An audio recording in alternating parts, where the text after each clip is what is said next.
안녕하세요, 시청자 여러분. 오늘 들려드릴 이야기에 귀 기울여 주시길 바랍니다. 남편의 성과급이 통장에 들어오자마자 시어머니는 도련님 차를 사줘야 한다며 전액 송금을 요구했습니다. 그리고 바로 다음 날 저는 집을 팔고 친정으로 돌아가 버렸습니다.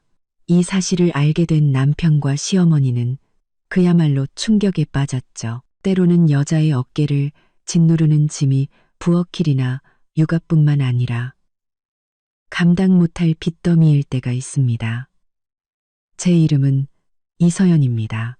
올해 30이 된 저는 지난 몇 년간 대출 상환이라는 이름에 보이지 않는 족쇄에 묶여 숨막히는 삶을 살아왔습니다.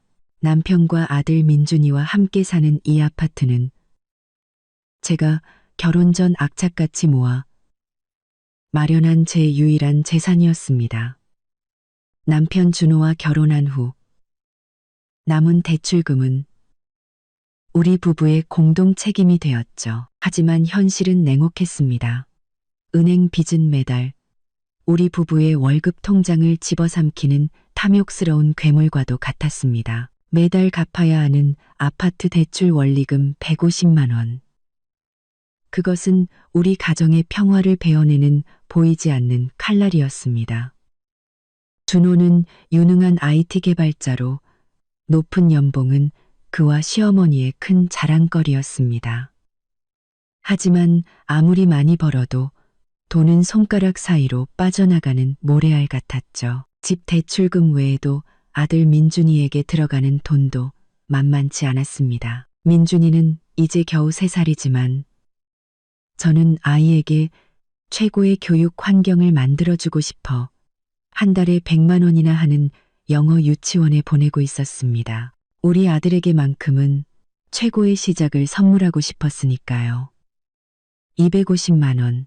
이 2가지 고정 지출만으로도 우리 부부는 월급에 의존해 겨우 살아가는 소위 월급쟁이 신세가 되었습니다. 참 비참하게 들리는 말이죠. 매달 5일 월급날이 되면 저는 돈을 받자마자 대출 상환용, 민준이 교육비, 생활비 봉투로 나누기 바빴습니다. 예상치 못한 지출이 조금이라도 생기면 우리 가족은 준호가 친구들을 집에 초대하기 미안해할 정도로 허리띠를 졸라매야 했습니다. 저는 회계사로 일하지만 제 월급은 시장 보는 값과 공과금, 자잘한 비용을 감당하기에 빠듯했습니다. 스스로는 가정을 완벽하게 돌보고 아이에게 헌신하는 아내이자 엄마라고 자부했습니다. 저는 항상 직접 모든 것을 계산하고 관리하며 준호가 걱정 없이 일에만 집중할 수 있도록 최선을 다했습니다. 하지만 지쳐가는 준호의 얼굴과 숫자로 가득한 가계부를 번갈아 볼 때면 이런 생각이 들지 않을 수 없었습니다. 우리 인생은 언제까지 이렇게 팍팍하게 돌아가야만 할까? 이 빚의 굴레에서 벗어나 여유롭고 안정된 삶을 살 수는 없는 걸까? 다행히도 제 희망은 뜬구름 잡는 이야기가 아니었습니다. 그 희망은 바로 남편 준호의 노력에서 비롯되었습니다. 준호가 회사에 오랫동안 기여해왔고 최근에 큰 프로젝트를 성공적으로 마무리한 덕분에 회사에서는 연말에 그에게 거액의 특별 성과급을 지급하기로 결정했습니다. 2억 원, 2억. 우리 가족에게 그 숫자는 단순한 돈이 아니었습니다.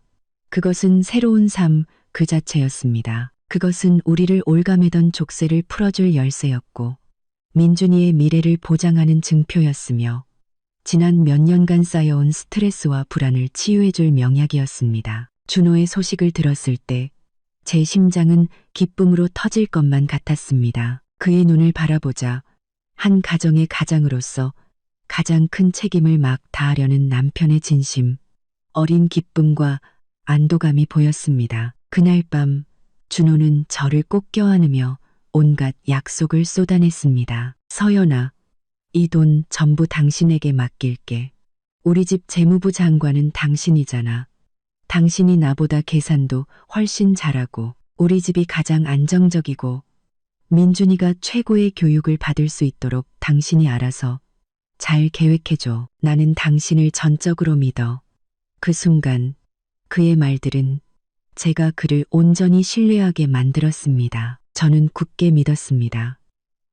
가정의 무게와 아들의 미래 앞에서 준호는 아내와 자식을 최우선으로 생각하는 용감한 남자가 될 것이라고. 하지만 그 믿음이 그렇게 쉽게 산산조각 날 줄이야. 그리고 제가 애써 외면해왔던 그의 우유부단함이라는 검은 그림자가 그 어떤 진실보다도 더 크다는 것을 저는 미처 몰랐습니다. 저는 2억 원이라는 빚에 너무 집중한 나머지 준호의 인생에 깊이 뿌리내린 존재, 바로 그의 어머니를 잊고 있었습니다. 성과급에 대한 공식적인 통보를 받자마자 저는 즉시 지출 계획을 세우기 시작했습니다. 모든 것이 명확하고 투명하며 합리적이어야 했습니다. 이것은 함부로 낭비할 돈이 아니라 우리의 미래를 구할 돈이었으니까요. 그날 저녁, 저는 식탁에 종이와 펜, 가계부를 펼쳐놓았습니다. 준호는 제 옆에 앉아 제가 꼼꼼하게 계산하는 모습을 감탄 어린 눈빛으로 바라보았습니다. 저는 그가 이 과정에 참여하여 돈 한 푼 한 푼이 어디로 가는지 명확히 알기를 바랐습니다. 오빠, 이것 좀 봐. 저는 빨간 펜으로 쓴 주택담보대출 중도상환이라는 글씨를 가리켰습니다. 이게 우리 최우선 순위야. 이론의 여지가 없어. 매달 150만 원은 우리에게 가장 큰 부담이잖아. 내가 계산해봤는데 원금에서 1억 원을 미리 갚으면 월 상환 부담이 크게 줄어들 거야. 완전히 빚을 청산하는 건 아니지만 우리에게 숨 쉴 틈을 줄 거고 다시 저축할 여유도 생길 거야. 더 이상 월말마다 쪼들리며 살지 않아도 돼. 준호는 고개를 연신 끄덕이며 전적으로 동의하는 표정을 지었습니다. 당신 말이 맞아. 일단 이 집 문제부터 해결해야지. 1억 원 결정했어. 당신이 서류 준비해. 내가 전부 서명할게. 집 문제가 해결되자 저는 두 번째로 중요한 목표, 바로 민준이의 미래로 넘어갔습니다. 저는 우리 아들이 부모의 돈 문제 때문에 학업이 중단되는 상황을 겪게 하고 싶지 않았습니다. 두 번째 목표는 민준이 교육 자금이야. 제 목소리는 한결 부드러워졌지만 엄마로서의 단호함은 잃지 않았습니다. 7천만 원을 떼서 따로 통장을 만들고 싶어. 장기 적금으로 묶어두는 거야. 이 돈은 오직 민준이를 위한 자산이야. 우리 부부는 민준이 학업 외에는 절대 손대면 안 돼. 장기적으로 보면 이 돈이 민준이가 걱정 없이 대학까지 갈 수 있는 든든한 발판이 될 거야. 준호는 진지하게 제 말을 경청했습니다. 그는 감격스러운 눈빛으로 저를 바라보았습니다. 서연아, 정말 합리적인 생각이야. 민준이 걱정은 전부 당신 어깨에만 지워놨었네. 정말 고마워. 7천만 원은 우리 아들을 위한 부모의 약속이라고 생각하자. 나도 동의해. 이렇게 1억 7천만 원의 계획이 세워졌고 남은 돈은 3천만 원이었습니다. 저는 이 돈을 우리 가족의 비상 방패막으로 만들 계획이었습니다. 그리고 마지막 3천만 원은 제가 마무리 지었습니다. 비상 자금으로 둘 거야. 이 돈은 정말 중요해. 오빠, 혹시 누가 아프거나 당신이 갑자기 직장을 잃거나 무슨 일이 생겼을 때 우리가 가진 걸 헐값에 팔거나 고금리 대출을 받지 않아도 되게 그냥 든든하게 놔두는 거야. 우리 가족을 묵묵히 지켜주는 수호천사처럼. 준호는 자리에서 일어나 제게 다가와 뒤에서 저를 꼭 껴안았습니다. 그는 제 어깨에 턱을 괴고 숫자로 가득한 지출 계획서를 내려다 보았습니다. 우리 아내가 최고야. 완벽한 계획이네. 당신이 전부 관리해. 난 당신을 믿어. 남편으로서, 아빠로서 내 역할을 다할게. 그 순간 그의 약속은 참으로 따뜻하고 믿음직스럽게 들렸습니다. 저는 마침내 준호가 어른이 되었고 한 가정의 기둥으로서의 책임을 깨달았다고 생각했습니다. 하지만 제가 느끼는 그 안도감이 권력과 통제라는 태양이 떠오르는 순간 사라져버릴 아침 이슬처럼 더섭다는 사실을 저는 까맣게 몰랐습니다. 제가 계산한 모든 숫자들, 그 모든 합리적인 계획들이 중고차 한 대보다 가치 없게 될 줄은 꿈에도 몰랐습니다. 그 후 며칠 동안 집안의 공기는 완전히 달라졌습니다. 긴장감은 사라지고 그 자리를 흥분과 희망이 채웠습니다.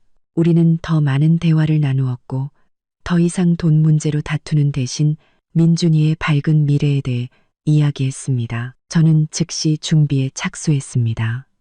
은행에 연락해 대출 중도 상환 절차를 문의했고 필요한 서류들을 깔끔하게 정리했습니다. 또한 민준이의 교육 자금이역 5천만 원을 위해 여러 보험 상품과 예금 상품을 몇 시간씩 비교하며 연구했습니다. 이자율과 만기를 꼼꼼히 따져 우리 아들에게 최고의 보장을 제공하고 싶었습니다. 그렇게 바쁜 와중에도 저는 중요한 한 가지를 잊지 않았습니다. 바로 저를 낳아주신 친정어머니에 대한 효도였습니다. 저희 엄마는 평생 저를 위해 고생하셨고 제가 결혼한 후에도 늘 저와 민준이가 아플 때마다 곁에서 돌봐주셨습니다. 지난 몇 년간 빚에 짓눌려 제대로 된 선물 하나 해드린 적이 없었습니다. 저는 비상금에서 약 100만 원 정도를 떼어 엄마에게 금팔찌를 하나 사드릴 계획이었습니다.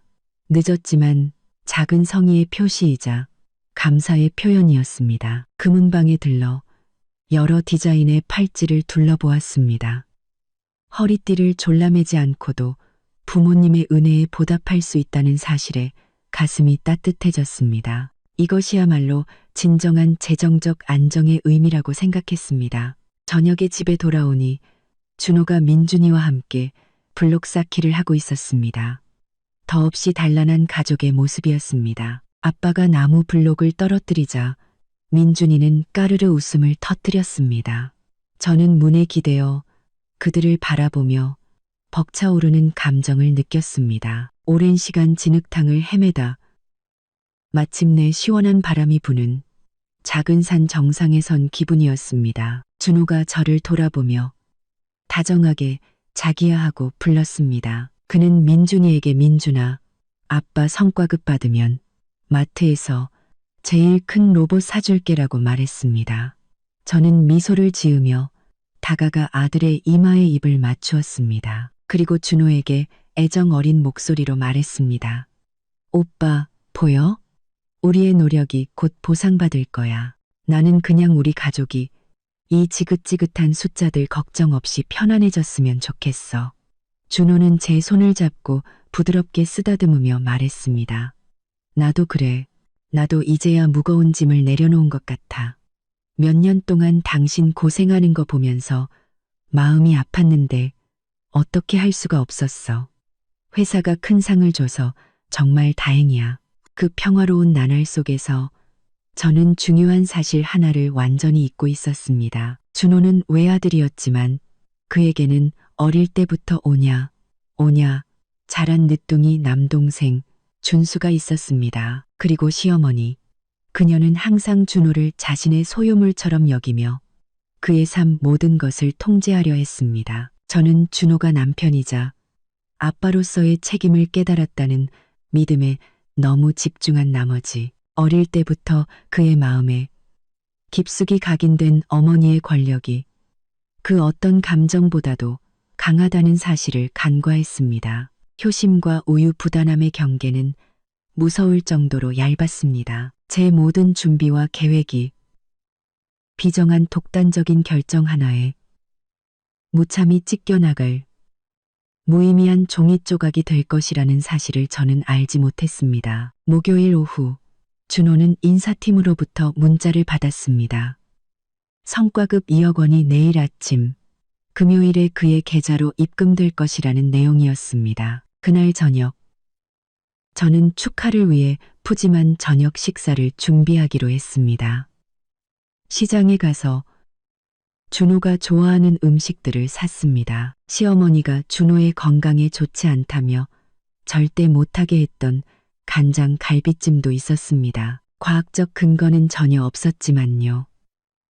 이것은 오롯이 우리 작은 가족만을 위한 저녁 식사였습니다. 외부의 감시도 평가도 없는, 간에서 평가도 없는 저는 이 행복하고 주체적인 순간을 기억하고 싶었습니다. 식탁에서 준호는 유난히 밝아 보였습니다. 그는 제게 회사에서의 계획, 재정적으로 안정이 된 후의 새로운 포부들에 대해 이야기했습니다. 그는 이제 집 문제, 아이 문제 걱정 없이 일에 더 집중할 수 있을 거라고 했습니다. 이번엔 다를 거야, 서연아. 내가 우리 가족 더 잘 챙길게, 약속해. 저는 그를 바라보며 다시 한번 믿었습니다. 하지만 마음 한구석에서는 과거의 기억들과 싸워야 했습니다. 준호는 본래 마음이 따뜻한 사람이었지만 어머니와의 보이지 않는 끈을 끊어낼 결단력과 용기가 부족했습니다. 예전에 우리가 저축한 돈으로 차를 사자는 준호와 빚부터 갚자는 저 사이에 큰 다툼이 있었던 일이 생생합니다. 시어머니는 그 사실을 알고 제게는 아무 말도 하지 않았지만 준호를 따로 불러 속삭였습니다. 남자가 마누라한테 잡혀서 집 빚이나 갚고 있으면 무슨 체면이 서서 사업을 하겠니? 그냥 차 사. 엄마가 밀어줄게. 결국 준호는 어머니에게 자신의 결정권을 증명이라도 하듯 필요 이상으로 비싼 오토바이를 사는 것으로 타협했습니다. 저는 2억 원이라는 희망에 취해 준호의 그런 본성을 잊고 있었습니다. 그는 친척들 사이에서도 소문난 마마보이였습니다. 그는 저를 사랑하고 아들을 아낄지는 몰라도 어릴 때부터 그의 마음에 심어진 어머니의 권력은 이 나이가 되어서도 스스로를 통제할 수 없을 만큼 강력했습니다. 우리가 즐겁게 저녁 식사를 하는 그 순간에도 준호가 어머니로부터 짧은 전화를 받았다는 사실을 저는 몰랐습니다. 긴 설명이 필요 없는 전화. 내일 돈 들어오니? 마치 아무와도 같은 짧은 질문. 그리고 준호의 대답은 공손함이 가득 담긴 작은 네 한마디뿐이었습니다. 식사가 끝나고 준호는 씻으러 갔고 저는 설거지를 했습니다. 달력을 보니 내일은 금요일, 아침이면 2억 원이 들어올 날이었습니다.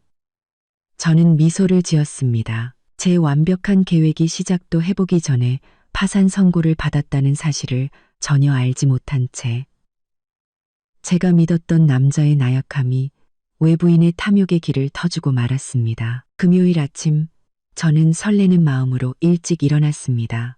깔끔한 원피스를 입고 아침 식사를 준비하고 민준이의 유치원 가방을 챙겼습니다. 오늘은 오전에 연차를 내고 은행 거래를 확인한 뒤 바로 대출 중도 상환 문제를 처리할 계획이었습니다.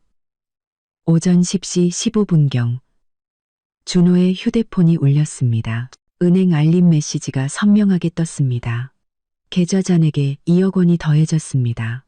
진짜 숫자가 통장 안에 고요히 자리 잡고 우리의 새로운 삶을 만들어주기 위해 기다리고 있었습니다.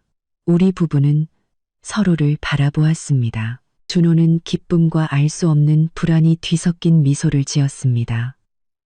그가 휴대폰을 내려놓고 제게 무언가 말하려던 바로 그 순간 철컥하는 큰 소리가 났습니다. 철컥하는 큰 소리가 났습니다. 우리 집 현관문이 갑자기 열렸습니다. 노크도 초인종도 아무런 예고도 없이.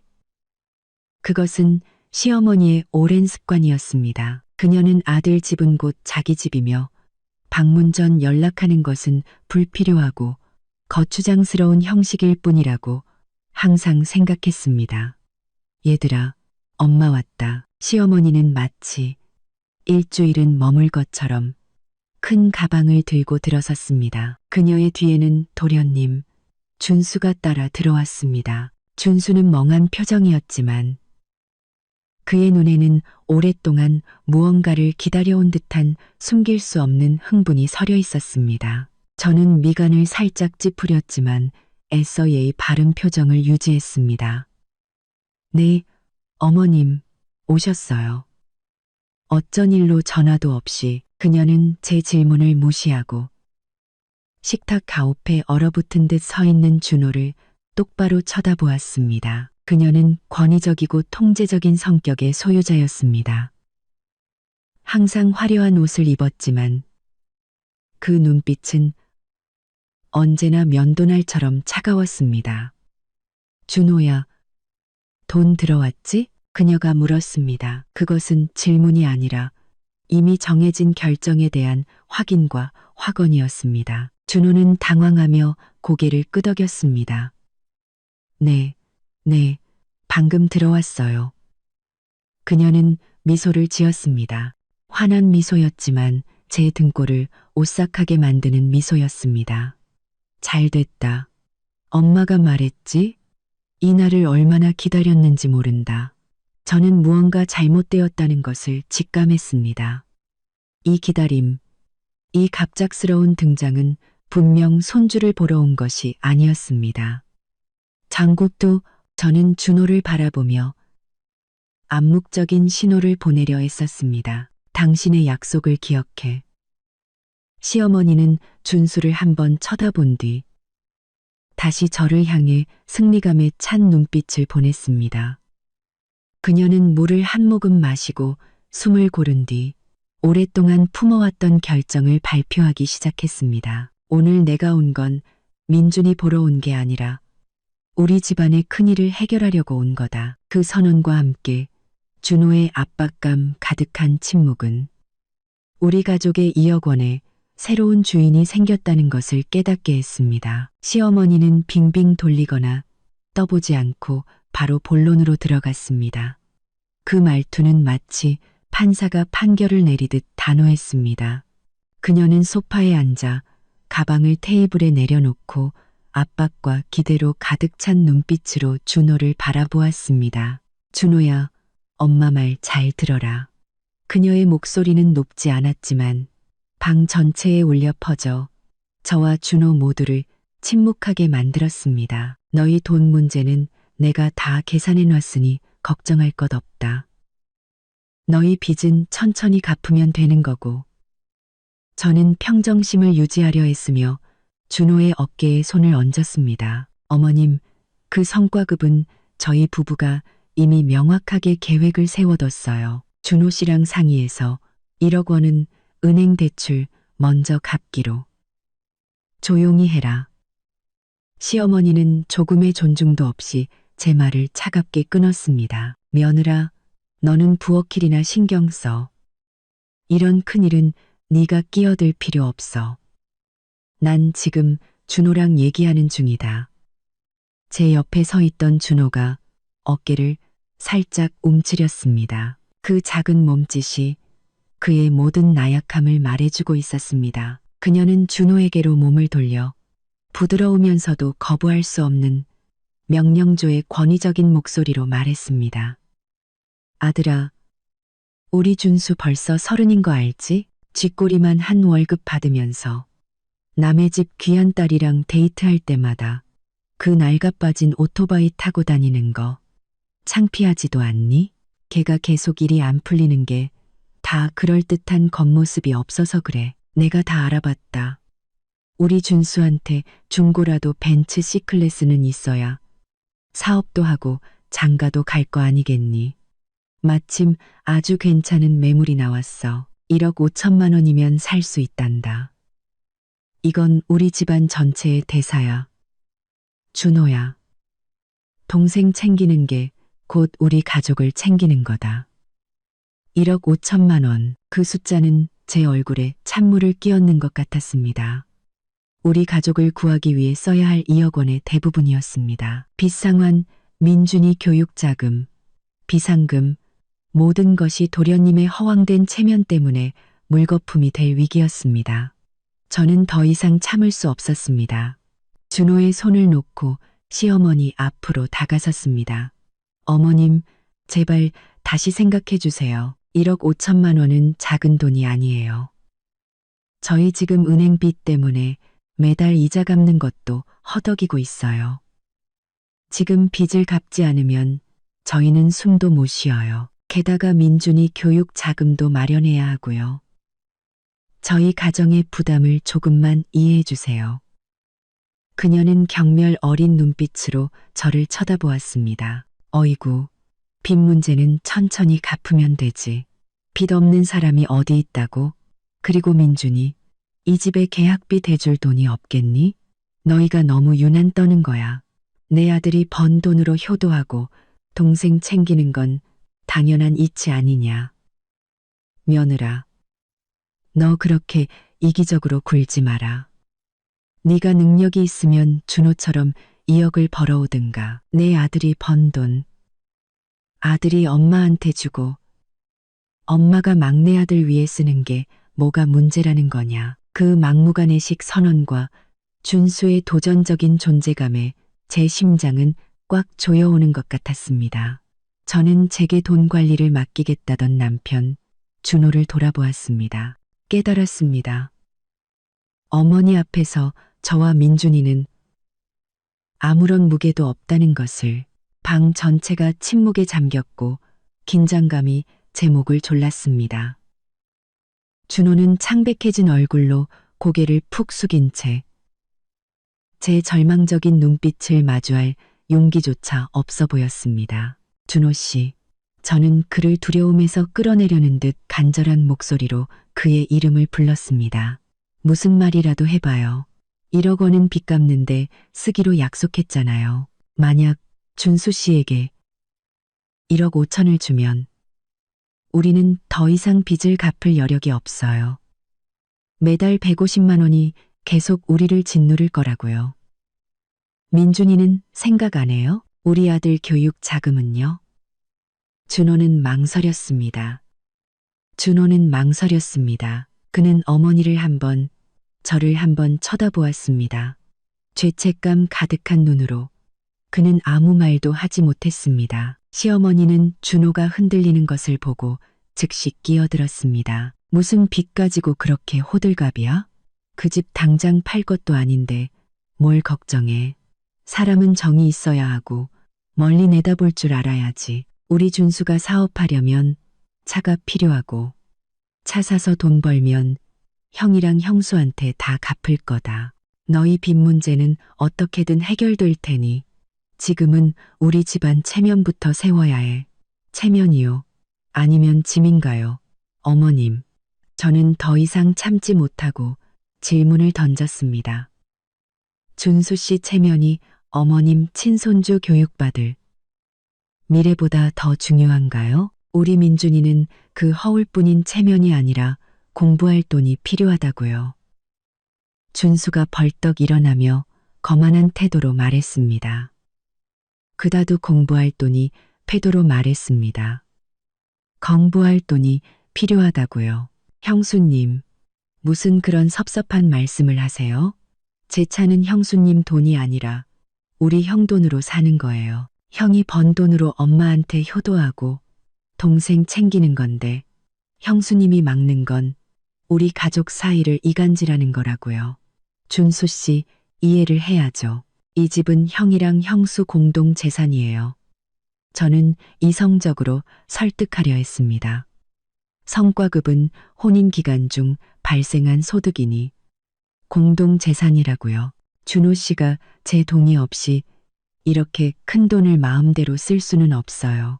시어머니가 비웃었습니다. 아하, 이제 법까지 들먹이네? 법에서는 혼인 중에 생긴 재산이 공동 재산이라고만 했지. 아들이 엄마한테 효도하는 걸 막지는 않아. 며느라, 명심해. 너는 내 아들이랑 결혼했으니 우리 집안의 법도를 따라야 하는 거야. 그녀의 궤변은 제 뼛속까지 아프게 했습니다. 그녀는 의도적으로 공동 재산을 효심으로 둔갑시켜 저를 이기적인 아내, 불효한 며느리로 몰아가고 있었습니다. 저는 준호를 바라보았습니다. 마지막으로 그의 눈을 깊이 들여다보며 한 줄기 용기의 빛, 가족을 지키려는 한마디 말을 기대했습니다. 준호 씨, 말해봐요. 준수 씨한테 1억 5천만 원 주는 거 동의해요? 저기 자고 있는 민준이 좀 봐요. 우리 아들은 자기 미래가 곧 사라질 거라는 것도 모르고 있잖아요. 준호는 제 눈을 피하고 어머니만 바라보았습니다. 시어머니가 마치 장군이 명령을 내리듯 가볍게 고개를 끄덕이는 것을 보았습니다. 그리고 준호가 입을 열었습니다. 그의 목소리는 모기 소리처럼 작았지만 한 글자 한 글자 똑똑히 들렸습니다. 서연아, 화 좀 풀어. 내가 어떻게든 다시 벌어볼게. 준수가 급하다니까. 일단 엄마가 처리하시게 놔두자. 나중에 내가 당신이랑 민준이한테 다 보상할게. 그 말은 마지막 빗장을 뽑아내는 것과 같았습니다. 준호는 선택했습니다. 그는 아내와 자식의 안전한 미래 대신 자신의 안위와 나약함, 그리고 어머니의 통제를 선택했습니다. 준호의 말이 끝나자마자 시어머니는 즉시 명령을 내렸습니다. 그녀는 제게 반박하거나 더 말할 기회를 단 한순간도 주지 않았습니다. 거봐라, 며느라. 다 결정된 일이야. 준호야, 빨리 돈 보내. 어서. 저는 망연자실 서서 마지막 남은 존엄성을 지키려 애썼습니다. 이 나약함과 이기심이라는 철벽 앞에서 제 모든 말은 이제 무의미했습니다. 저는 그저 제 눈앞에서 벌어지는 배신을 지켜볼 수밖에 없었습니다. 준호는 휴대폰을 꺼내 화면을 스크롤했습니다. 마치 끔찍한 일을 저지르는 사람처럼 얼굴이 고통으로 일그러져 있었습니다. 준수는 옆에서 초조함을 감추지 못하며 형을 계속 재촉했습니다. 저는 그 치욕적인 순간을 참아볼 수 없어 고개를 돌렸습니다.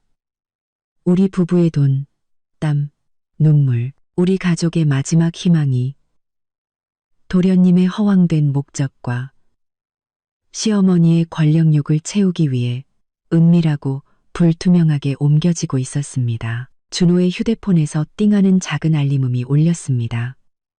준호는 박준수의 계좌로 1억 5천만 원을 송금했습니다. 그 순간 저는 돈을 잃었기 때문이 아니라 남편이라 불렀던 남자에 대한 믿음을 잃었기에 깊은 고통을 느꼈습니다. 제 앞에 서 있는 저 남자는 가정의 기둥이 아니라 그저 엄마 말을 잘 듣는 착한 아들일 뿐이라는 것을 깨달았습니다. 자신의 평화를 위해 아내와 자식의 이익과 미래를 기꺼이 희생할 수 있는 사람. 시어머니는 기쁨을 감추지 못했습니다. 그녀는 즉시 말했습니다. 준수야, 바로 매장 가서 차 찾아와. 아주 번쩍번쩍한 놈으로 골라. 돈 아까워하지 말고 엄마가 말했지? 우리 아들이 번 돈은 엄마가 결정할 권리가 있다고. 명심해라. 이제 좋은 차 생겼으니 꼭 집안 좋은 여자 만나야 한다. 형네 빚 걱정은 하지 마. 엄마가 다 알아서 할 테니. 그녀는 말을 마치고 저를 비웃는 듯한 눈빛으로 쳐다보는 것을 잊지 않았습니다. 저는 준호에게 고개를 돌렸습니다. 그는 휴대폰을 주머니에 넣고 어쩔 줄 몰라 하며 당황스럽게 서 있었습니다. 저는 그의 눈을 똑바로 쳐다보며 이상할 정도로 차분한 목소리로 말했습니다. 더 이상 아무런 감정도 남지 않은 오직 냉정과 단호함 뿐이었습니다. 준호 씨, 당신이 선택했네요. 이 순간부터 당신은 더 이상 내 남편이 아니에요. 저는 제 핸드백을 집어들었습니다. 화내는 거 아니에요. 그냥 현실을 깨달았을 뿐이에요. 당신은 민준이의 미래를 팔아서 당신 어머니의 평안과 동생의 체면을 샀어요. 당신은 아내와 자식을 지킬 능력이 없다는 걸 스스로 증명했어요. 나는 당신 같은 남편에게 더 이상 기댈 수 없어요. 저는 당장 이 집을 떠나고 싶었습니다. 불과 몇 시간 전만 해도 천국이라 여겼던 이 집은 이제 배신과 치욕의 감옥이 되어버렸습니다. 시어머니와 준수가 승리의 환호성을 지르며 떠난 후 집안은 무서운 침묵에 잠겼습니다. 저는 평정심을 되찾으려 애썼습니다. 준호가 방으로 들어와 침대 발치에 주저앉았습니다. 서연아, 미안해. 준호가 입을 열었습니다. 그의 목소리는 가식적인 후회로 가득 차 비참하게 들렸습니다. 내가 잘못한 거 알아. 이러면 안 되는 거 아는데 당신도 알잖아. 엄마가 저렇게 말씀하시는데 내가 어떻게 거역해. 엄마 화나시면 몸져 누우실 거고 그럼 온 집안 식구들한테 욕먹을 거라고. 저는 눈을 감았습니다. 깊은 피로감이 몰려왔습니다. 엄마가 아프실까봐, 욕먹을까봐라는 변명은 항상 준호가 책임을 회피하고 저와 아들에게 상처 주는 것을 스스로 정당화하는 구실이었습니다. 그는 항상 아내와 자식의 안전보다 자신의 안위를 우선시했습니다. 저는 무감각한 눈으로 그를 바라보며 눈을 떴습니다. 사과해서 뭐하게요? 당신 사과가 1억 5천만 원을 되돌려주진 않아요. 당신 사과가 우리 머리 위에 매달린 은행 빚을 갚아주지도 않고 민준이 교육 자금을 만들어주지도 않아요. 준호가 제 손을 잡으려 했지만 저는 손을 뺐습니다. 서연아, 화난 거 알아. 내가 맹세할게. 다시 돈 벌어올게. 다음 달부터는 외부 프로젝트도 더 하고 어떻게든 보상할게. 대출금도 내가 열심히 다시 모으고 민준이 일은 약속하는데 한 푼도 부족하지 않게 할게. 약속해. 저는 차갑게 웃었습니다. 준호 씨, 당신 약속이 얼마나 가치가 있죠. 불과 몇 시간 전에는 모든 돈을 저한테 맡기겠다고 민준이를 책임지겠다고 장담했잖아요. 그런데 당신 어머니 손짓 한 번에 전부 사라졌어요. 당신은 주관이 없어요. 자기 가족을 지킬 용기도 없고요. 아내와 자식은 생각 안 하고 오직 자기 자신 편한 것만 생각하는 사람이에요. 저는 일어나 거실로 나갔습니다. 시어머니가 앉았던 소파, 우리 가족의 재정적 운명을 결정했던 그 자리를 바라보았습니다. 제 안의 분노는 더 이상 폭발적인 분노가 아니라 차가운 결심으로 굳어지고 있었습니다. 준호 씨, 현실을 좀 봐요.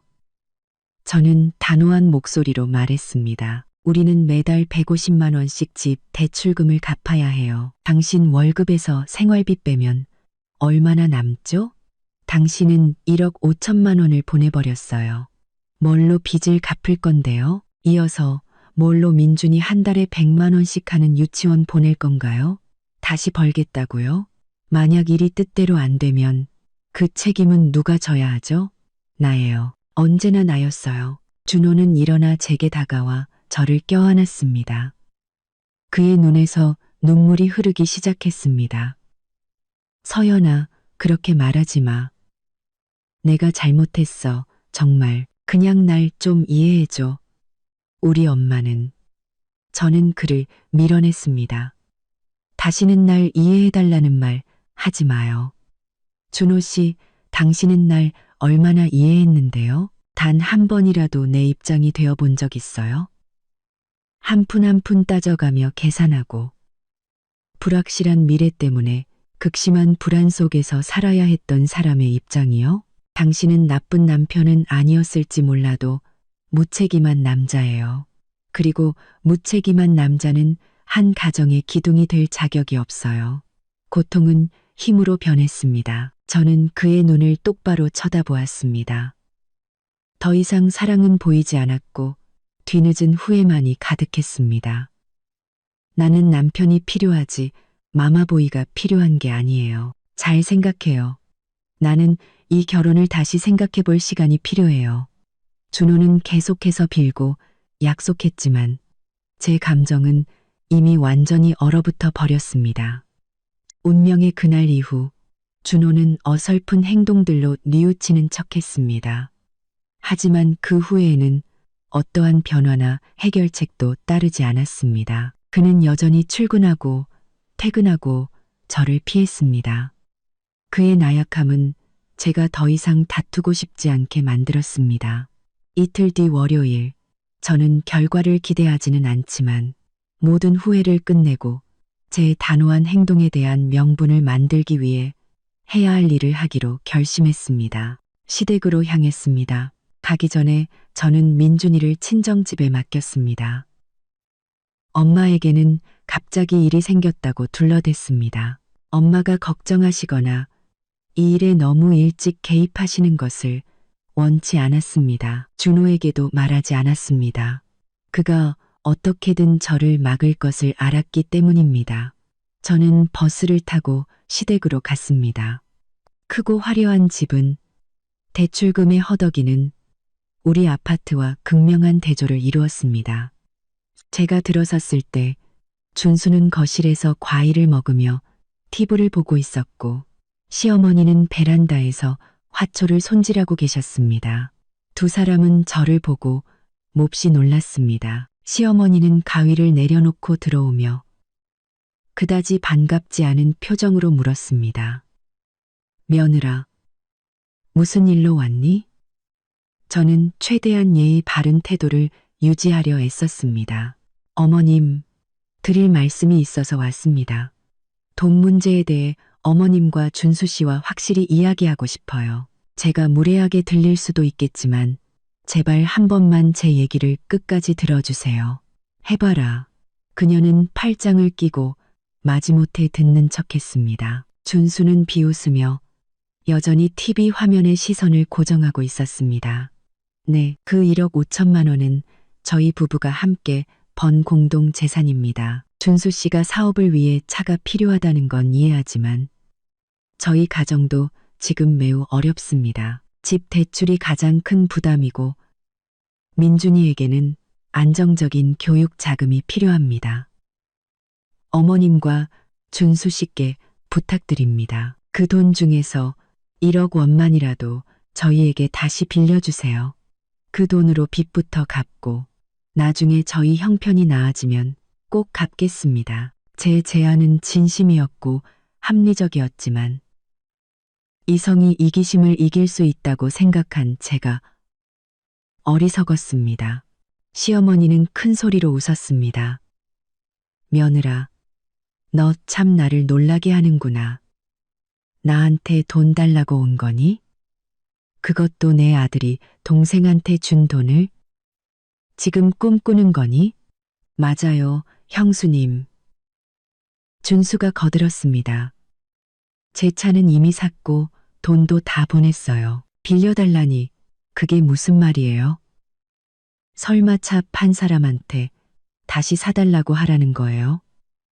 참 웃기는 소리네요. 형이 준 건 준 거지. 자꾸 일 크게 만들지 마세요. 아니요, 이건 작은 일이 아니에요. 제 평정심에 금이 가기 시작했습니다. 이건 제 아들의 미래가 걸린 문제예요. 차를 사려면 스스로 돈을 벌어서 살 수도 있잖아요. 왜 조카의 돈을 써야 하죠? 조카의 안정을 빼앗고 있다는 생각은 안 드세요? 시어머니가 제게 다가왔습니다. 그녀의 눈은 분노로 가득 차 있었습니다. 예, 며느라. 지금 누구 보고 도둑이라는 거냐? 누구 보고 도둑이라고. 내가 똑똑히 말해주지. 이 집은 내 집이고 내 아들이 번 돈도 내 거야. 너는 며느리니까 복종해야 해. 여기까지 와서 따지고 막말하면 내가 너 안 봐주는 수가 있다. 막말이 아니라 사실을 말씀드리는 거예요. 저는 물러설 수 없었습니다. 만약 어머님과 준수 씨가 돌려주지 않으시면 소송을 걸겠습니다. 저희 부부의 공동 재산을 되찾을 권리가 저에게는 있어요. 제 위협은 그녀를 두렵게 하기는커녕 더욱 분노하게 만들었습니다. 그녀는 아기에 찬 웃음을 터뜨렸습니다. 해봐. 어디 한번 해봐. 내가 네 회사에도 찾아가고 네 친정 부모님 집에도 찾아가서 온 동네가 알도록 떠들어댈 테니 우리 집 며느리가 얼마나 탐욕스럽고 불효막심한지 시어머니를 고소하고 도련님을 죽이려 드는지 온 세상에 알려주마. 그 모욕적인 말과 준수의 통쾌해하는 무관심은 제 안의 마지막 희미한 희망마저 꺼뜨렸습니다. 이 결혼, 이 가족은 더 이상 구할 가치가 없다는 것을 알았습니다. 저는 단호하게 결심했습니다. 자리에서 일어나 재킷을 여몄습니다. 마지막으로 시어머니를 쳐다보았습니다. 제 눈에는 더 이상 애원이나 분노가 없었고 깊은 경멸만이 남아 있었습니다. 소송 걸어서 시끄럽게 만들 생각 없습니다. 저는 낮고 분명한 목소리로 말했습니다. 모든 일은 제 방식대로 해결할 겁니다. 어머님과 준수 씨, 이 승리를 마음껏 즐기세요. 하지만 기억하세요. 자기 것이 아닌 것은 손에 쥐어도 오래가지 못하는 법입니다. 저는 시어머니와 도련님의 비웃음 소리를 등 뒤로 하고 돌아섰습니다. 그 문을 나서면서 저는 이것이 제가 그들의 며느리로서 이 집에 발을 들이는 마지막 순간이라는 것을 알았습니다. 시댁에서 돌아온 후 저는 민준이를 데리러 친정으로 갔습니다. 힘을 되찾기 위해 제 가족의 따뜻함과 평온이 조금 필요했습니다. 부모님은 제 지친 모습을 보셨지만 저는 그저 일이 힘들었다고만 했습니다. 지금 당장 그분들 마음에 걱정을 더 얹어드리고 싶지 않았습니다. 저를 협박하고 가문의 명예와 법도를 들먹이며 탐욕을 포장했던 시어머니의 뻔뻔함은 제 눈을 뜨게 해주었습니다. 정면으로 맞서는 것은 피로와 문제만 낳을 뿐이라는 것을 깨달았습니다. 저는 법의 시끄러움 없이도 판결보다 1000배는 더 무거운 철저하고 신속한 해결책을 원했습니다. 그들에게 뼈저린 후회를 안겨주면서도 완전히 합법적인 테두리 안에서 이루어지는 경고성 처벌을 원했습니다. 그리고 그때 단순하지만 아주 중요한 사실 하나가 제 머릿속을 스쳐 지나갔습니다. 제가 잊고 있었던 가장 큰 구명줄이었습니다. 바로 우리가 살고 있는 집, 매달 150만 원의 대출 상환금으로 가장 큰 짐이었던 그 집. 하지만 동시에 그 집은 제 모든 문제를 해결할 수 있는 유일하고 가장 큰 자산이었습니다. 무엇보다도 시어머니가 자기 아들 것이라고 여겼던 그 집의 명의가 서류상 제 단독 명의로 되어 있다는 사실이었습니다. 저는 이 아파트를 준호와 결혼하기 전에 구입했습니다. 비록 결혼 후 우리 부부가 매달 함께 대출금을 갚았고 법적으로 혼인 기간 중의 상환금은 공동재산에 해당하지만 소유권자로 등기된 사람은 여전히 저 혼자였습니다. 만약 제가 집을 판다면 준호는 공동재산 분할, 즉 지난 5년간 갚은 대출금에 대한 몫을 요구할 권리는 있지만 제가 집을 파는 행위 자체를 막을 수는 없었습니다. 제 머릿속의 계획이 명확하고 냉정하게 그려졌습니다. 저는 1억 5천만 원을 되찾으려 하지 않을 겁니다.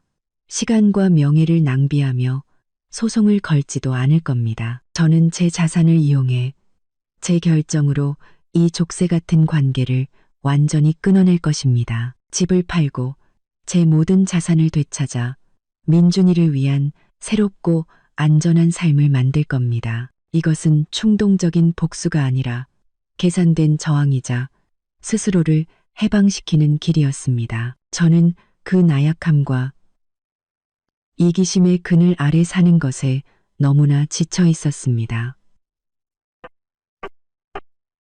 저는 준호와 그의 어머니가 탐욕과 무책임의 대가가 얼마나 큰지를 보금자리와 아내와 자식 그리고 안정을 잃는 것이 몇 배는 더 큰 상실이라는 것을 깨닫게 해주고 싶었습니다. 제 계획은 은밀하게 진행되었습니다. 저는 부동산 중개인인 친구 혜진에게 연락해 필요한 법적 서류를 준비하기 시작했습니다. 하지만 전 시댁 식구들은 끊임없이 저를 모욕하려 들었습니다.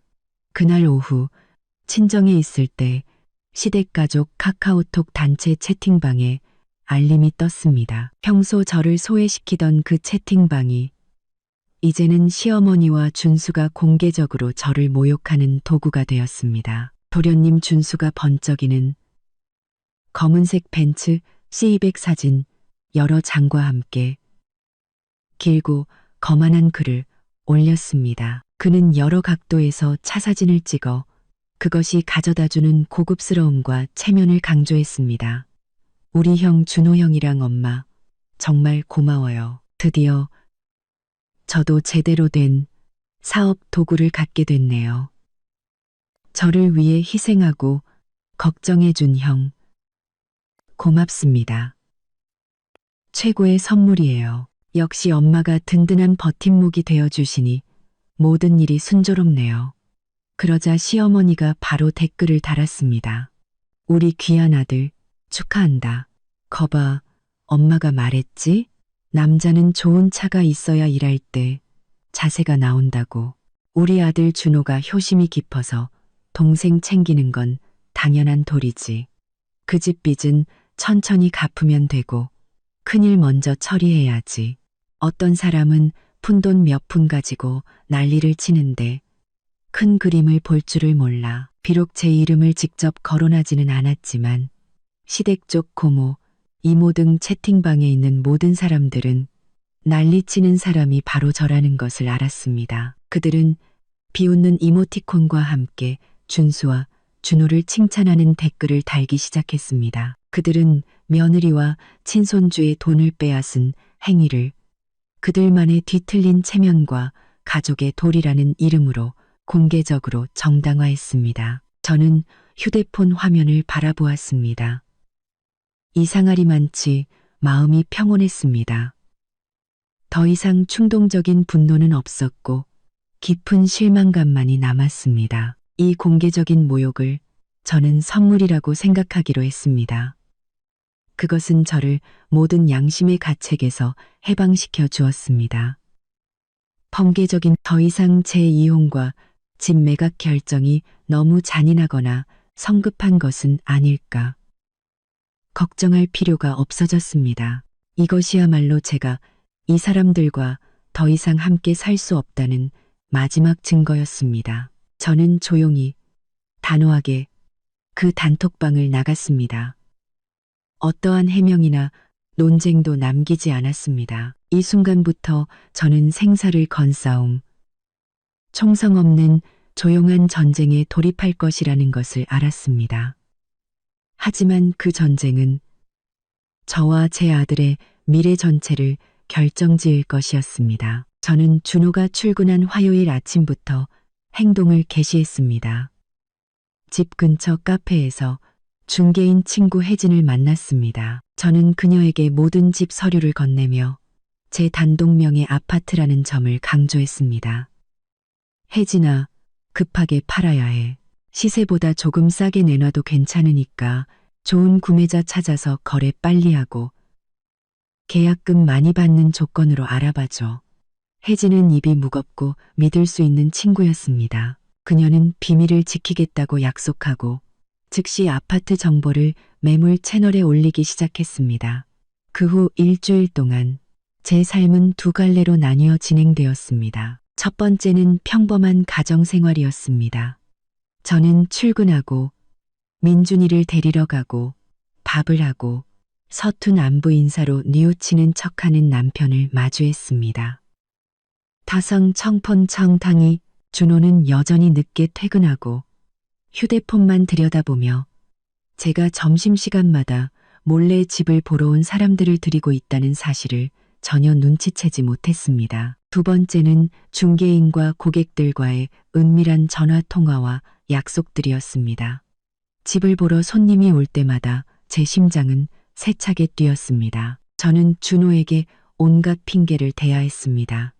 오늘 점심시간에 연차 내고 대청소 좀 하려고. 혹은 친구가 잠깐 들르기로 했으니까 갑자기 오지 마. 집을 파는 것은 쉽지 않았습니다. 첫 번째 손님은 까다로운 남자로 집이 좁다, 인테리어가 낡았다며 흠을 잡았습니다. 두 번째 손님은 젊은 부부였는데 집을 아주 마음에 들어 했지만 자금이 부족했습니다. 거래가 실패할 때마다 저는 초조해졌습니다. 서둘러야 했습니다. 저는 점차 외로움을 느꼈습니다. 지출 계획부터 이혼과 집 매각까지 모든 것을 혼자 감당해야 했습니다. 준호는 여전히 태평하게 가끔 저녁 메뉴나 물어보며 제가 우리가 공들여 지은 보금자리를 비밀리에 해체하고 있다는 사실을 전혀 몰랐습니다. 제 안의 냉정함은 날이 갈수록 커져갔습니다. 더 이상 슬프거나 화나지 않았습니다. 오직 단호함만이 남았습니다. 저는 뼈아픈 교훈을 얻었습니다. 인생에서 여자는 스스로를 구해야 하며 나약한 남자에게 기댈 수 없다는 것을. 집을 파는 과정에서 저는 언제든 이사할 수 있도록 준비해야 했습니다. 저는 민준이를 아예 친정집에서 지내게 하면서 우리 집은 준호 씨 회사랑 너무 가깝고 친정은 내 직장이랑 민준이 유치원이랑 가까워서 그게 더 편하다고 둘러댔습니다. 준호는 아무 의심도 하지 않았고 오히려 아들 걱정을 덜게 되어 편하게 생각하는 듯 했습니다. 어느 날 저녁 준호가 회사 동료들과 회식을 하러 갔을 때 저는 아버지께 전화를 걸었습니다. 모든 것을 다 말씀드릴 용기는 없어서 이렇게만 말했습니다. 아빠, 저 좀 도와주세요. 저랑 민준이 개인 짐 중에 중요한 것들을 우리 집으로 좀 옮겨야 해요. 이유는 묻지 마시고 나중에 다 말씀드릴게요. 아버지는 과묵한 분이셨습니다. 늘 딸의 결정을 믿고 존중해 주셨습니다. 아버지는 트럭을 몰고 오셨고 우리는 짐을 옮기기 시작했습니다. 저와 아버지는 저와 민준이의 개인적인 물건들,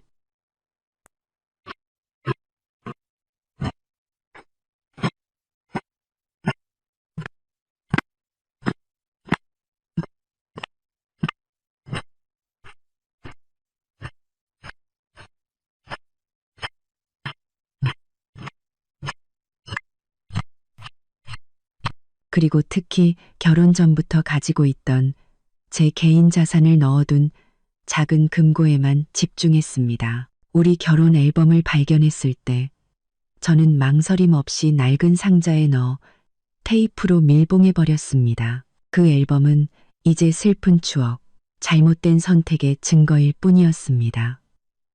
저는 이 결혼과 관련된 그 어떤 것도 남기고 싶지 않았습니다. 아버지는 제가 일하는 모습을 조용히 지켜보셨습니다.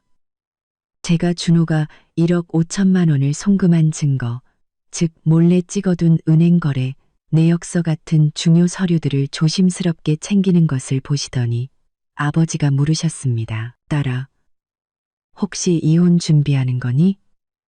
저는 아버지를 올려다보았고 눈물이 핑 돌았습니다. 네, 아빠. 미리 말씀 못 드려서 죄송해요. 더 이상은 안 되겠어요. 아내와 자식보다 엄마와 남동생을 우선시하는 저런 나약한 남편과는 더 이상 살 수 없어요. 아버지는 무겁게 한숨을 쉬셨습니다. 아버지는 저를 꾸짖거나 말리지 않으셨습니다. 그저 이렇게 말씀하셨습니다. 알겠다. 너도 다 컸으니 네가 뭘 하는지 알겠지. 내 뜻대로 하렴. 아빠 엄마는 언제나 너와 민준이의 편이다. 아버지의 무조건적인 지지는 제게 큰 힘이 되었습니다. 저는 부모님께 무척 감사했습니다. 차겠습니다. 아버지의 무조건적인 지지는 제게 큰 힘이 되었습니다. 저는 다른 증거들을 모으는 것도 잊지 않았습니다.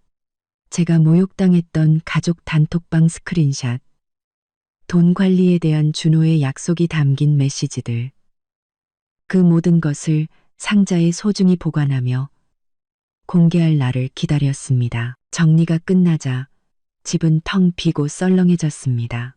저는 마지막으로 집을 둘러보았습니다. 더 이상 애착이 느껴지지 않았습니다. 이곳은 그저 집 하나의 자산일 뿐 보금자리는 아니었습니다. 집을 팔기로 결심한 지 2주가 지난 주말, 혜진이가 중년 부부를 데려왔습니다. 그들은 세 번째 손님이었고 첫눈에 높은 관심을 보였습니다. 남편은 은퇴한 기술자였고 아내는 교사였습니다. 아들의 출퇴근을 위해 이 아파트를 사고 싶어 했습니다. 그들은 가격을 많이 깎지 않았고 무엇보다도 빠른 거래를 원했습니다. 협상은 매우 신속하게 진행되었습니다. 저는 시세보다 조금 낮은 8억 원에 팔기로 했습니다. 대신 저는 큰 금액의 계약금을 받고 즉시 매매 계약을 체결할 것을 요구했습니다. 선생님, 사모님, 솔직히 말씀드릴게요. 제가 지금 집안 사정 때문에 빨리 안전하게 거래를 하고 싶습니다. 만약 내일 바로 계약금 1억 원을 걸어주실 수 있다면 바로 계약하고 2주 안에 잔금을 치르는 것으로 날짜를 정하고 싶습니다. 사모님은 남편을 보며 고개를 끄덕였습니다. 알겠어요, 아가씨. 1억은 좀 큰 돈이지만 어떻게든 마련해 볼게요. 내일 공인중개사 사무실에서 봬요.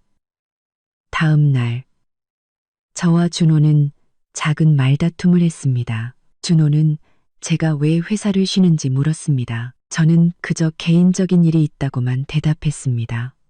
그는 자신과 자신의 일에 너무 몰두해 있었기 때문에 아무런 의심도 하지 않았습니다. 저는 혼자 공인중개사 사무실에 가서 주택매매계약서에 서명하고 계약금 1억 원을 받았습니다. 통장과 계약금 영수증을 손에 쥐었을 때의 기분은 형용하기 어려웠습니다. 이것이 새로운 삶의 시작이었습니다.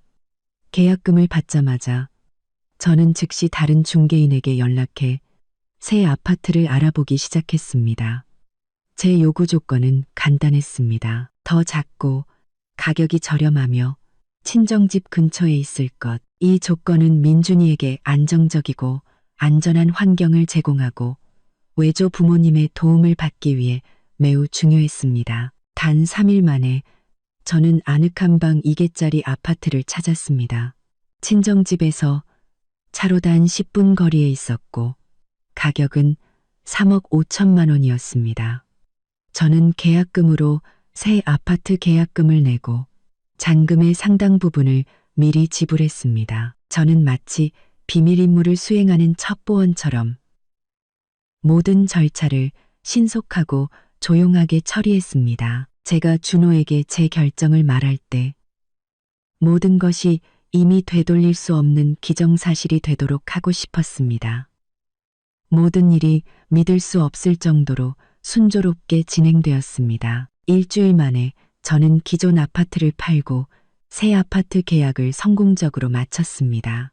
모든 법적 절차는 신속하게 이루어졌습니다. 그동안 준호는 전혀 눈치채지 못했습니다. 그는 여전히 출근하고 퇴근했습니다.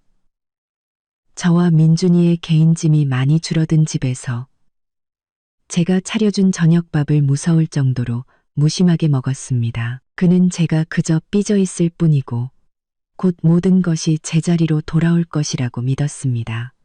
준호는 민준이의 안부를 묻고 제가 화가 풀렸는지 물었습니다. 저는 사실을 말하지 않았습니다. 그것이 제가 이 결혼 생활에서 준호에게 하는 마지막 거짓말이었습니다. 저는 그가 모든 것이 불확실한 상태에서 일을 망치거나 집 매매를 방해하는 것을 원치 않았습니다. 저는 그가 가장 큰 충격, 가장 뼈아픈 교훈을 얻어 그의 나약함이 어떤 대가를 치렀는지 깨닫게 해주고 싶었습니다. 중개회사로부터 이번 주말에 집 매수자로부터 남은 잔금이 제 계좌로 입금될 것이라는 통보를 받았습니다. 바로 그날이 결정의 날이었습니다. 저는 강철 같은 마음의 준비를 마쳤습니다. 후회나 죄책감은 전혀 느끼지 않았습니다. 준호가 스스로 이 가정을 절망적인 상황으로 몰아넣었습니다. 저는 그와 그의 어머니가 만들어 놓은 폐허를 치우는 사람일 뿐이었습니다. 저는 새 아파트에 앉아 있었습니다. 텅 빈 공간이었지만 희망의 빛으로 가득 차 있었습니다. 작은 의자와 책상을 하나 들여놓았습니다. 노트북을 켜고 일방적인 이혼 소송에 필요한 법률 문서를 작성하기 시작했습니다. 더 이상 울지도 괴로워하지도 않았습니다. 저는 단호하고 강하며 경계심 가득한 완전히 다른 여자가 되어 있었습니다. 저는 뼈아픈 교훈을 얻었습니다. 인생에서 여자는 스스로를 구해야 하며 나약한 남자에게 기댈 수 없다는 것을 마침내 결전의 날이 왔습니다. 아파트 매매 잔금이 제 계좌로 입금되었습니다. 저는 새 아파트 구입 절차를 모두 마쳤고 새 집값도 거의 다 갚았습니다. 모든 것이 제 통제하에 있었습니다. 저는 준호가 우리 옛집에 막 도착했을 저녁 시간에 그에게 전화를 걸었습니다. 영상통화가 아닌 간단한 음성통화였습니다. 최대한의 평정심을 유지하고 싶었습니다. 준호 씨, 제가 불렀습니다. 제 목소리는 아내의 온기라고는 조금도 남지 않은 차갑고 서먹하게 들렸습니다. 서연아, 왜 목소리가 그래? 어디야? 왜 집에 안 와? 준호가 물었습니다. 그의 목소리에는 약간의 짜증이 섞여 있었습니다. 이제 집에 안 가요. 준호 씨, 제가 말했습니다. 그리고 그 아파트를 더 이상 집이라고 부를 필요도 없어요. 준호는 잠시 침묵했습니다. 무슨 소리야? 그만 삐치고. 서연아, 내가 잘못한 거 알잖아. 집에 와서 얘기하자. 이해 못할 거예요. 준호 씨, 저는 계속해서 평탄한 목소리로 말했습니다. 당신한테 3가지를 통보하려고 전화했어요. 첫째, 우리 집 팔았어요. 8억 원에. 수화기 저편은 완전히 조용해졌습니다. 충격으로 창백해졌을 준호의 얼굴이 그려졌습니다. 둘째, 집 판 돈으로 우리 부모님 댁 근처에 작은 아파트를 샀어요. 그 집은 내 명이고 민준이는 거기서 나랑 살 거예요. 나는 다시 돌아가지 않아요. 저는 준호가 이 끔찍한 정보를 소화할 시간을 주기 위해 잠시 말을 멈췄습니다. 셋째, 나 지금 일방적으로 이혼 소송 준비 중이에요. 서류는 변호사가 다 준비해뒀어요. 재산 분할 걱정은 안 해도 돼요. 법에 따라 매달 양육비 100만 원만 지급해주면 되고, 지난 5년간 당신이 공동으로 갚았던 대출금 몫은 필요 없어요. 몇 초간의 침묵 후 수화기 저편에서 분노의 찬고함이 터져나왔습니다. 이서연, 너 지금 뭐라고 했어? 미쳤어? 감히 집을 팔아? 네가 무슨 권리로? 나한테 말 한마디 없이 그런 짓을 해. 그건 우리 부부 공동 재산이야. 이혼. 절대 못해. 내가 민준이 양육권 가져올 거야. 준호는 분노하고 애원하다가 협박으로 넘어갔습니다. 그는 절망으로 뒤죽박죽이 된 상태였습니다. 저는 차분하게 대답했습니다. 진정해요. 준호 씨, 첫째, 그 집은 결혼 전에 내가 산 내 단독 명의예요. 당신은 혼인 기간 중에 대출 상환분에 대한 분할만 요구할 수 있어요. 하지만 이미 말했듯이 그건 당신이 준수 씨에게 준 1억 5천만 원으로 퉁친 셈 칠게요. 둘째, 민준이 양육권을 가져오겠다고요? 당신한테 아이를 키울 뭐가 있죠? 아이의 비상금을 동생에게 줘버렸고 내가 팔아버린 텅 빈 집에 살고 있잖아요. 나는 새 집도 있고 안정적인 직업도 있고 외조부모님의 지원도 있어요. 재산도 없고 책임감도 없고 안정적인 재정 능력도 없는 당신. 법원이 당신에게 양육권을 줄 거라고 생각해요? 준호는 완전히 무너졌습니다. 제 위협과 부인할 수 없는 현실적인 증거들은 그의 공격적인 말투를 완전히 앗아갔습니다. 나한테 이럴 순 없어. 서연아, 제발 돌아와줘. 그렇다. 약속할게. 다시는 엄마 말 안 들을게. 1억 5천만 원도 갚을게. 제발 이혼만은 하지 말아줘. 저는 긴 한숨을 내쉬었습니다. 해방의 한숨이었습니다. 너무 늦었어요. 준호 씨, 당신의 결정은 1억 5천만 원을 송금하던 그날 이미 내려졌어요. 당신은 당신 엄마를 선택했고 나는 나와 민준이의 삶을 선택했어요. 법원에서 봐요. 저는 준호가 더 말할 틈을 주지 않고 전화를 끊었습니다. 창밖을 바라보자 밤의 도시는 여전히 반짝이는 불빛으로 가득했습니다. 이제부터 저 불빛은 허황된 사치가 아니라 자유와 안전의 빛이라는 것을 알았습니다. 그 극적인 통화 이후에도 준호는 계속해서 저에게 연락을 시도했습니다. 전화하고 문자하고 심지어 친정집까지 찾아왔지만 저는 단호하게 만나주지 않았습니다. 부모님은 모든 사정을 알게 되셨고 제 결정을 지지해 주셨습니다. 전화하고 전화하고 전화하고 전화하고 전화하고 엄마는 오히려 제가 너무 오래 참았다며 저를 나무라셨습니다. 절망에 빠진 준호는 자기 어머니를 탓하기 시작했습니다. 그는 제가 집을 판 것과 자신이 곧 무일푼이 될 것이라고 하소연했습니다. 이 일로 준호와 시어머니 사이에 큰 다툼이 벌어졌습니다. 하지만 그건 더 이상 제 일이 아니었습니다. 저는 이혼 절차를 마무리하는데 집중했습니다. 증거와 재산을 철저히 준비한 덕분에 제 변호사는 모든 일을 신속하게 처리했습니다. 준호는 자신이 맞설 능력이 없다는 것을 깨달았고 작은 공동재산 몫을 위해 일을 크게 벌려 법정 다툼까지 가고 싶어 하지 않았습니다. 결국 준호는 협의 이혼 서류에 도장을 찍었습니다. 이혼 후 저는 집 판 돈 전액을 받았습니다. 새 아파트를 사는 데 쓴 3억 5천만 원, 거래 비용과 세금 약 5천만 원을 제외하고도 새 아파트에 남은 대출금을 갚고도 남을 상당한 금액이 있었습니다. 저는 더 이상 빚 없이 살고 싶었고 민준이의 교육 자금도 다시 마련하고 싶었습니다. 저는 새 아파트에 남은 대출금을 모두 갚고 단 한 푼의 빚도 없는 안전한 집의 유일한 주인이 되었습니다. 민준이를 위해 7천만 원의 교육 자금을 다시 마련해 장기 적금에 넣었고 가족 비상금도 신중하게 다시 설정했습니다. 그때 저는 새 아파트에 앉아 즐겁게 뛰어노는 민준이를 바라보고 있었습니다. 집은 더 작아졌지만 아늑하고 친정 부모님과 가까웠습니다. 저는 천근만근의 짐을 내려놓은 것처럼 홀가분했습니다. 더 이상 매달 대출 상환 압박도 없고 재정적 간섭에 대한 두려움도 없었습니다. 남편의 나약함과 싸워야 하는 피로감도 없었습니다.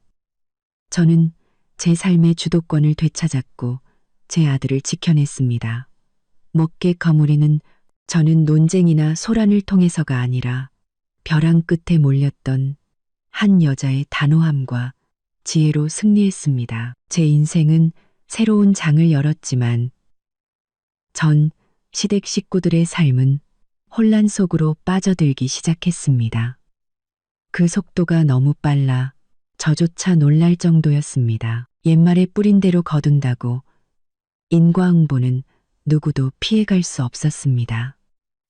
준호는 이혼 후 회사 근처의 작고 허름한 원룸을 구해야 했습니다. 그는 집도 저축도 모두 잃고 무일푼이 되었습니다. 그는 어머니의 탐욕을 탓했고 시어머니는 아들이 아내와 재산을 지키지 못했다며 그의 나약함을 탓했습니다. 그들 모자는 서로를 원망하며 후회와 쓰라림 속에서 살았습니다. 그리고 시어머니의 자랑이었던 벤츠, C200의 주인 준수는 가장 먼저 재앙을 맞았습니다. 차를 산 지 불과 2달 만에 준수는 새 벤츠를 몰고 친구들과 술을 마시러 갔습니다. 그리고 만취 상태에서 끔찍한 교통사고를 냈습니다. 차는 심하게 부서졌고 준수는 다리가 심하게 골절되어 긴급 수술을 받아야 했습니다. 음주운전이었기 때문에 보험사는 수술비 전액을 보상해주지 않았고 총 의료비는 1억 7천만 원에 달했습니다. 시어머니는 거의 쓰러질 지경이었습니다. 그녀는 모아두었던 모든 금과 보석을 팔고 친척들에게 빚까지 져서야 겨우 준수의 수술비를 감당할 수 있었습니다. 그녀는 다친 막내 아들을 돌봐야 했고 준호는 자신의 삶을 꾸리기도 벅차 아무런 도움도 되지 못했습니다. 벤츠는 수리비와 다른 빚을 갚기 위해 헐값에 팔려나갔습니다. 준수는 제대로 걷지 못하게 되어 직장을 잃었고 더 중요한 것은 그의 부자 여자친구가 사고 직후 그를 떠나버렸다는 것입니다. 전 시댁은 완전히 무너졌습니다. 제 개입 때문이 아니라 그들 자신의 이기심과 잘못된 계산 때문이었습니다. 그들은 작은 한 가족의 재정적 안정을 허황된 체면과 맞바꾸었고 이제 그 값비싼 대가를 치르고 있었습니다. 저는 지인들을 통해 이 소식을 들었습니다. 통쾌하지 않았습니다. 그저 안타까울 뿐이었습니다. 제가 그 진흙탕에서 제때 빠져나온 것이 얼마나 다행이었는지 모릅니다. 이혼 후 1년, 저와 민준이의 삶은 완전히 안정되었습니다. 간권, 제셋지, 제가 그 진흙탕에서 제때 빠져나온 것이 얼마나 다행이었는지. 저는 회사에서 승진했고 수입도 크게 늘었습니다. 회계 분야에서 작은 상을 받기도 했습니다. 그동안의 제 노력을 인정받은 것이었습니다. 민준이는 저와 외조 부모님의 세심한 보살핌 속에서 건강하고 똑똑하게 자랐습니다. 아이는 더 이상 부모의 다툼을 보지 않고 재정적 스트레스를 겪지 않으며 평화롭게 살았습니다. 저와 민준이는 제가 직접 디자인하고 꾸민 작고 예쁜 아파트에서 평온하고 행복한 삶을 살고 있었습니다. 어느 주말 오후, 저는 민준이를 데리고 집 근처 공원에 놀러 갔습니다. 벤치에 앉아 아이가 노는 것을 보고 있는데 우연히 한 남자가 지나가는 것을 보았습니다. 준호였습니다. 그는 초췌하고 야위었으며 낡은 옷을 입고 있었고 얼굴에는 피로와 걱정이 가득했습니다. 그는 혼자 걷고 있었습니다. 저와 그의 눈이 마주쳤습니다. 그는 놀라더니 어쩔 줄 몰라 했습니다. 서연아, 준호가 불렀습니다. 그의 목소리는 쉬어 있었습니다. 저는 일어나 차분하게 그를 마주했습니다. 안녕하세요. 준호 씨, 잘 지내요? 그는 가까이 다가와 놀고 있는 민준이를 바라보았습니다. 민준이 많이 컸네. 건강하고 밝아 보여. 고마워요. 아이는 잘 크고 있어요. 저는 원망이 아닌 냉담함이 섞인 목소리로 대답했습니다.